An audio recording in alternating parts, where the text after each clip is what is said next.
तीसरा अध्याय। बीचहाल अवतारों में जो अवतार श्री पारब्रह्म परमेश्वर के वास्ते सुख देने और हरि भक्तों के मारने दैत्यों को धारण किए हैं। सूत जी ने शौनकादिक ऋषियों से कहा, यदि आदि निरंकार जगत में अवतार धारण करने वाले पुरुष का रूप है, सबसे पहले वही थे और वही मध्य में रहकर महाप्रलय होने के उपरांत भी स्थिर रहेंगे। वह अपने तेज से प्रकाशित हैं। सब तेज को उसी ज्योति की परछाई समझनी चाहिए। जब महाप्रलय होने के उपरांत उसी आदि निरंकार ज्योति नारायण जी को संसार रचने की इच्छा होती है, तब वह अपनी माया संयुक्त पुरुष का अवतार लेकर शेषनाग की छाती में शयन करते हैं।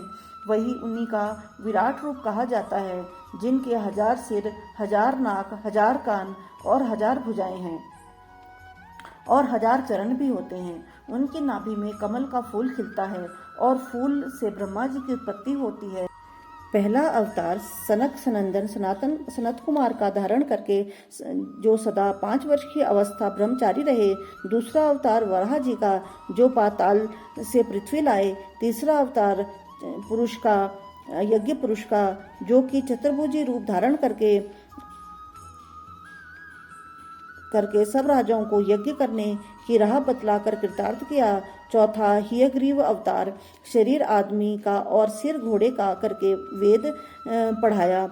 पांचवा अवतार नर नारायण का, जो कि बद्री केदार के वास्ते राह दिखलाने और तपस्या के संसारी जीवों को तप करते हैं। छठवां अवतार कपिल देव मुनि का धारण करके सांख्य योग ज्ञान अपनी माता को दिया।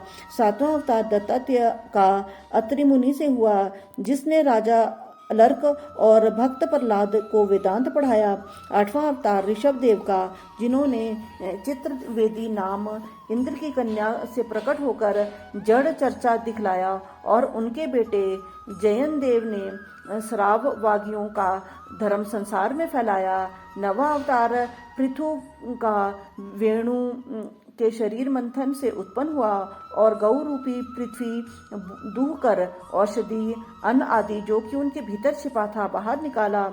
10वां अवतार लेकर राजा सत्यव्रत को सप्त ऋषियों समेत नौका में बिठाकर ज्ञान उपदेश दिया और अपनी माया का कौतूहल दिखाया। 11वां अवतार कश्यप अवतार लेकर समुद्र मंथन के समय विंध्याचल पर्वत अपनी पीठ पर उठाया और 12वां अवतार धन्वंतरी का एक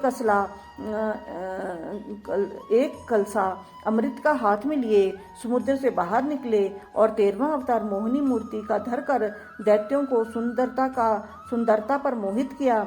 अमृत का कलश उनसे लेकर देवताओं को पिलाया। 14वां अवतार ब्रह्मा नरसिंह भगवान का लेकर हिरण्यकश्यप दैत्य को मार के प्रहलाद अपने भक्त की रक्षा की। 15वां अवतार बावन का धारण करके 3 पग पृथ्वी राजा बलि से दान लेकर देवताओं को दी। और मांगने से आदमी छोटा हो जाता है, इसी वास्ते परमेश्वर ने भी मांगने के समय अपना छोटा रूप धारण किया था। 16वां अवतार हंस का लेकर सनत कुमार को उपदेश करके उनका गर्व तोड़ा।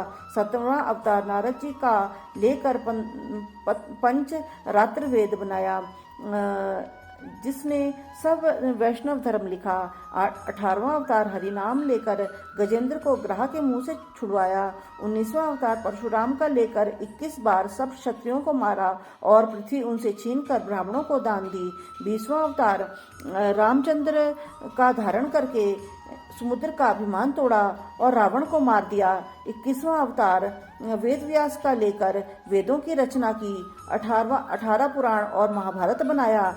21वां अवतार श्री कृष्ण जी का धारण करके कंस और कल्यवन और जरासंध आदि अधर्मी देवताओं को मारा और पृथ्वी का बोझ उतारने के वास्ते भव सागर पार उतरने और कलयुग वासियों ने जग में लीला की। 23वां अवतार बौद्ध अवतार लेने का यह कारण था कि दैत्यों ने शुक्र और पुरोहित